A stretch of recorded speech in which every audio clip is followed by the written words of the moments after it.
Hello and welcome to the Divorced Dadvocate, where we help dads create a healthy and less traumatic divorce. My name is Jude Sandoval and I am your host. Today we are going to talk about some tips for managing your stress during the holidays. If you're just going through your divorce, or if you're newly divorced and you're going to go and you're going to have your first holiday with or without the kids, it can be a little bit stressful. Holidays can be stressful just in general, but going through this whole change and this transition adds a whole different component and perhaps a dimension on that. So we're going to talk about ways in which we can manage that as divorced or divorcing dads. But before we get into that, quick show note. Again, the divorce quiz is on the website, or go directly to thedivorcequiz.com. And this is a terrific tool to kind of gauge where you are at in your divorce and your divorce process compared to others who have gone through it. You'll get some immediate results and feedback on that. And then as a gift to you in going through that, you also have the opportunity for us to sit down and interpret those results. And so check that out. You can go to thedivorcedadvocate.com and click on Divorce Quiz, or directly to it at thedivorcequiz.com. Second show note is we are going to have the Divorced Dadvocate app coming out hopefully in the next month or so. That's what I'm told from the developers, but I've never dealt with developers before, so I'm going to take them at their word. This is going to be a phenomenal resource that is going to house all of our podcasts, as well as our classes, as well as all the articles, workshops, ways to connect with the other divorced or divorcing men, and those group meetings. It's going to house everything for the Divorced Advocate. I'm very, very excited about this. So stay tuned for that. We'll have announcements and some surprises and gifts and giveaways and downloading those when we launch the app.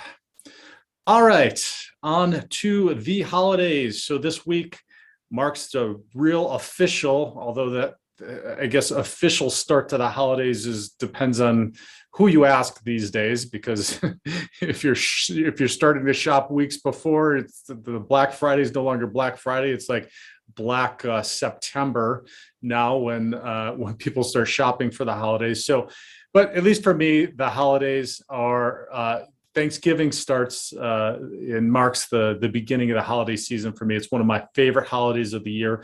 My life is so blessed and I have so much to be grateful for. So I love getting together, doing Thanksgiving, and that's starting this week. But as you may know, or as you may be experiencing, that going through divorce or newly divorced, that there's a couple of ways in which that can create some stress in your life. The first might be that it might be a time where you are experiencing the holidays without your kids. You may not have them during Thanksgiving or Christmas, or both, or partially on one, partially on the other, depending upon the parenting plan, your temporary orders, or whatever structure you may have.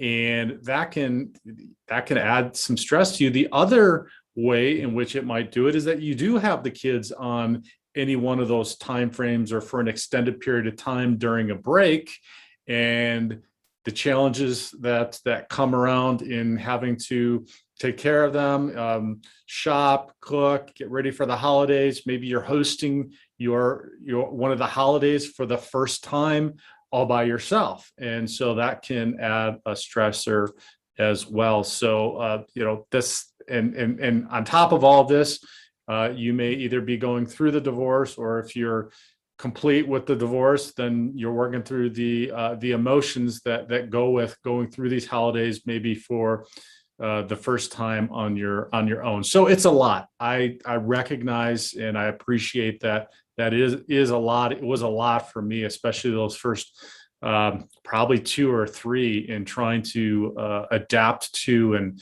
really get to to figure out a way in which to do that as a divorced dad with 3 little kiddos. So let's talk about some tips. I'm going to share 5 tips that will help you to manage that stress level that you may have, or anxiety that you may be experiencing as you go into this season. And the first one is self-care.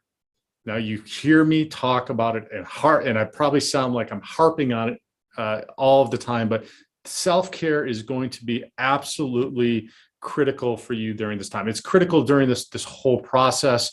It's really critical for you during this elevated time of stress or anxiety that you might be having during the holidays. So make sure to take care of yourself. Now, we talk all kinds of tips, and if you're new to listening to the show, go back to some of the previous episodes. We've got all kinds of tips, from exercising to journaling to meditating to all kinds of other ways in which you can take care of yourself and make sure that you are in a place mentally, emotionally, physically, spiritually, to be able to take care of those around you. Again, the philosophy is you can't take care of somebody else if you don't take care of yourself. Like, you got to put that oxygen mask on yourself before you put that oxygen mask on somebody else on that airplane in an emergency. So take care of yourself. Now, this doesn't have to be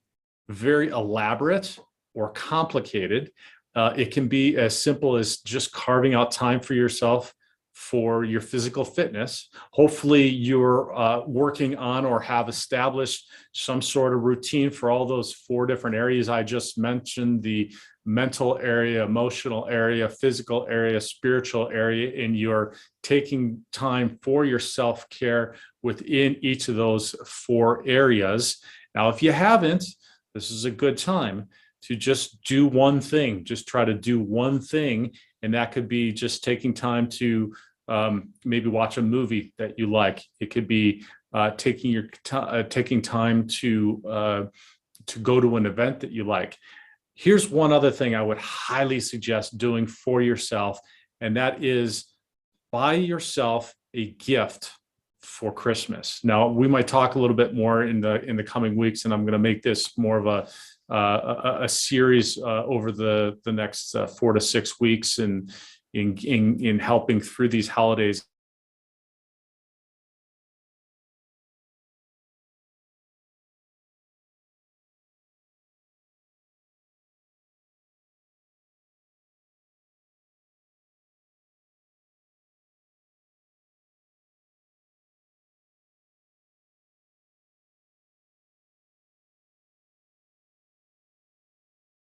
Something simple like that, or taking yourself somewhere for the weekend. Doesn't have to be elaborate, doesn't have to be expensive, just something to show yourself kindness and care and compassion and grace through this process. So make sure to do that. Make sure to take care of yourself during this. This is going to help set the tone, and it's going to build on the other tips that we're going to share also. The next tip, number 2, is ask for help. This is a hard one for us guys, oftentimes, right? Hard to ask for directions, hard to ask for help, but it is challenging. Like we said, it can be challenging whether you're planning your first, and if you are planning your first holiday, if you're going to have the kids for Thanksgiving or Christmas and you need some help in learning how to do that, get connected with our community of men. We've got the meetings. We've got guys connecting and talking to the Facebook page, and they talk to each other, and they share tips and ideas and ways in which they can work through this stuff. So get connected. If you don't get connected with us, get connected somewhere in your community. It can be with your church. It can be with another group you have. But we're going to talk about this a little bit more in one of the other tips. But do reach out and ask for help. And that could be with family. And maybe it's just simply having somebody watch the kids, or a friend watching the kids, or even get a babysitter if you need some time to Christmas shop, prepare for a meal, or prepare for that trip or travel you might have during the holidays where you're going to be traveling by yourself for the first time with your kiddos. Ask for help. Take that time. Don't be afraid to ask for help. It is not a sign of weakness. In fact, it is a sign of strength. We all need help. I've needed plenty of help from lots of people. This was a hard one for me to get over. It made me feel somehow inferior, that I wasn't an adequate dad or person.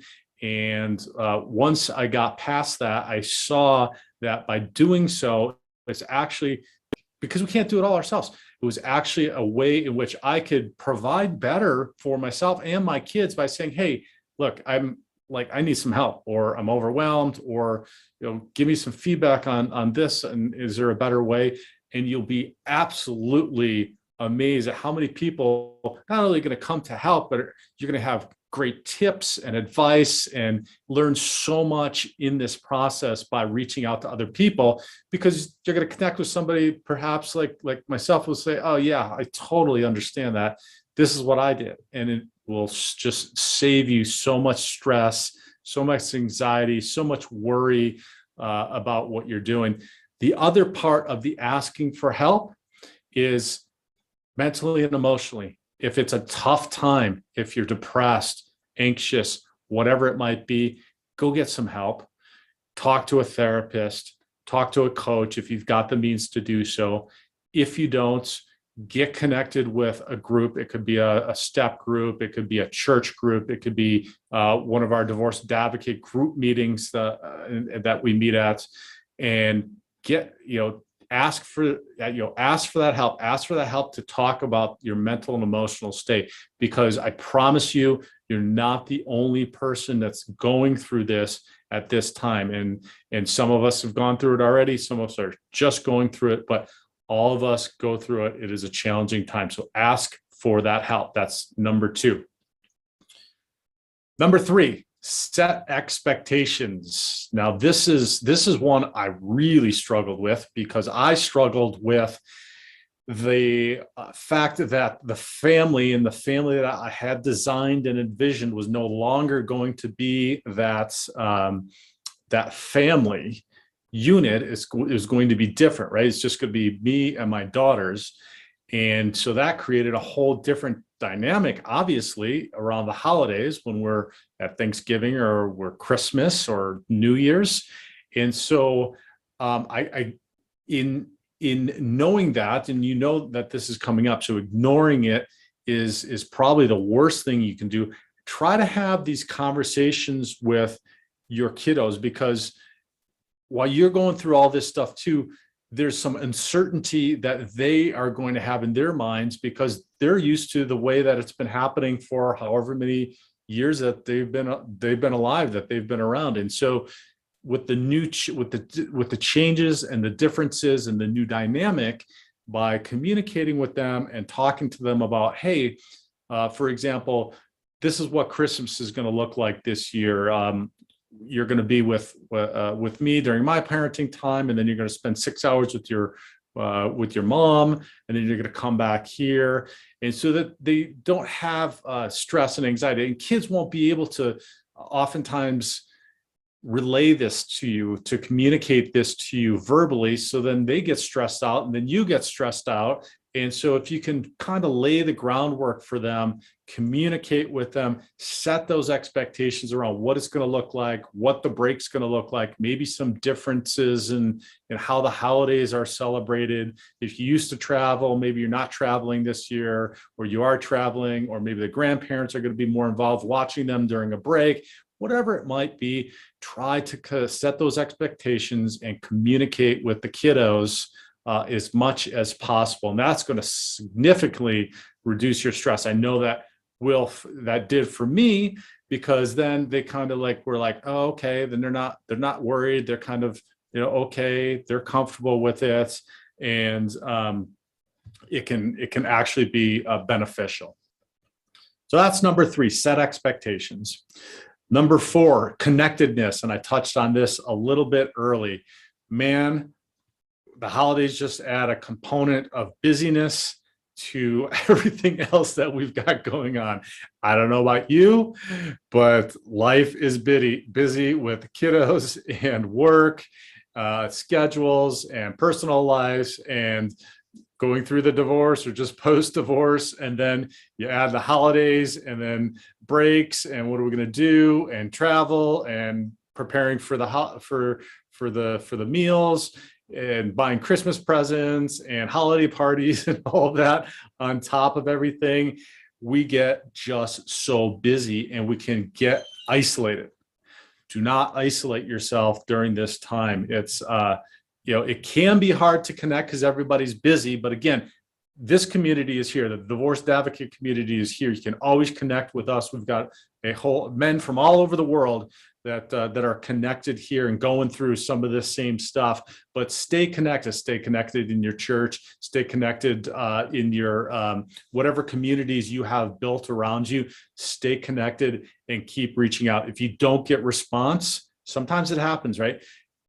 Keep trying, because being intentional about this, and you're gonna, again, I promise you, you'll be surprised the response you get from people like, oh man, that's great. I'm so glad you connected. Or I can't tell you the number of times with other men and other divorced men in connecting with them over Thanksgiving or Christmas holidays where our families connected and we got together and it was just, wow, okay, that's great. We connected over something about divorce and being a divorced dad, but then we got to grow closer and got to be connected because it started with that one commonality, and then it grew into something that was more of a friendship. So whatever communities you have built, stay connected with them. Don't isolate yourself during the holidays, even as busy as it gets. Now this is going to take intentionality, right? So you're going to have to be intentional about staying connected. So if you notice that you're disconnected,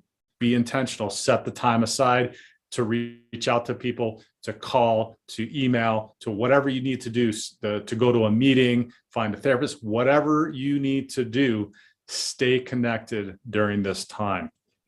All right, that's number 4. And the last one is, I feel like the pinnacle of it, then all these all kind of built up to this, but is probably the most important one, and that is your mindset. So your mindset can have it's just a tremendous impact on how the whole holiday season comes off. And when I say that, if you're thinking about it and you're feeling anxiety and projecting into the future about what's going to happen and worrying about it, that is a mindset that is going to create stress, and that is going to filter down through the rest of your household and your family and with your kiddos. If you can flip that and try to rethink this or reframe this into it being a new adventure, a new way in which you and your kiddos can connect and have an enjoyable time, being thankful during Thanksgiving, Christmas, celebrating the Christmas season and the holiday of Christmas and what that means to you, New Year's, and celebrating the beginning of a new year and all of what has transpired in the previous year, and whether you view that as a positive or a negative, it can be a positive because you've gotten through that year. And so keep that mindset positive and keep that mindset focused on the present moment and the holiday season in the spirit that it is meant to be celebrated. Again, I'm not going to BS you. That can be challenging, right? So again, that comes full circle to number 1, which is making sure that you're taking care of yourself through this. So that's going to help you keep that positive mindset if you're doing all that stuff.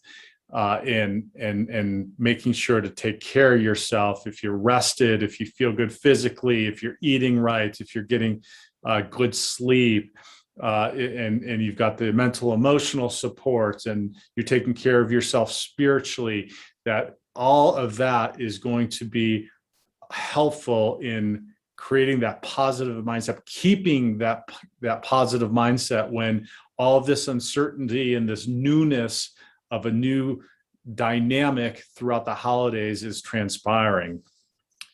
So just to review the 5 tips for managing your stress during the holidays. The first one is self-care. Take care of yourselves, fellas. Number 1. Second one, ask for help. Don't be afraid. It is a sign of strength, not a sign of weakness. Number 3, set expectations. The more you're able to communicate, the more you're able to talk with the kids about what's going on, what things are going to look like, the easier they're going to feel, the more comfortable they're going to feel about what transpires, and it's going to take stress off of them and take stress off of you. The fourth one, stay connected. Reach out to the divorce advocate community. In the show notes below, there are links to the meetup groups that we have, as well as all kinds of other resources. So check that out. Don't be afraid to get involved. We've got men meeting, talking daily, and supporting each other. So jump in, stay connected. If you don't feel comfortable with that, stay connected with friends, family, wherever, whatever, and however with the communities that you're involved with. If you're not involved with one, find one. And lastly, that mindset. Stay positive. Try to keep a positive mindset. Try to stay present in what's happening and what's going on, and stay in the spirit of the holidays as they were meant to be celebrated. All right. I hope those were really helpful. I love this time of year. This is my favorite, going through this 4 to 6 weeks and celebrating all that there is. I'm grateful for so many things. I'm grateful for all of you that are listening. And it is the week of Thanksgiving. And I want to thank you for building up this community, building up this podcast and webcast. We are now have tens of thousands of downloads, and we've been listened to in over 50 countries and 1,300 cities across the globe, which is absolutely mind-boggling to me. And so I sincerely appreciate it. Please share it with another man that you know is either going through a divorce or has been divorced. Like our pages, subscribe, go to the Facebook page, get involved, take a class, do a workshop, come to one of our meetings, stay involved, and help us to continue to cultivate all of our information and our messages to help other dads. So God bless you on this Thanksgiving, and take care.